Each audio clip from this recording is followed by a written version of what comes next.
In this video, I'll show you how to fix the Roblox white screen error when launching. First, click the Windows search bar and type Roblox.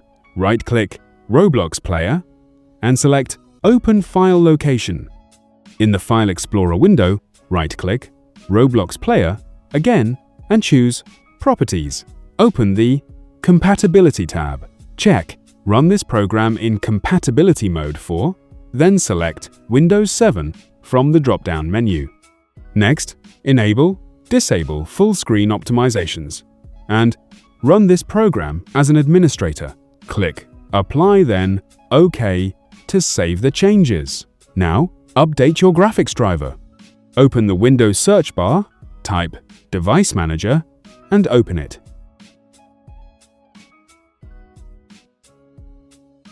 Expand Display Adapters, then right-click your graphics card and select Update Driver. Choose Search automatically for drivers and install any available updates. Once the update is complete, restart your computer. After your PC restarts, launch Roblox again and check if the white screen issue has been resolved.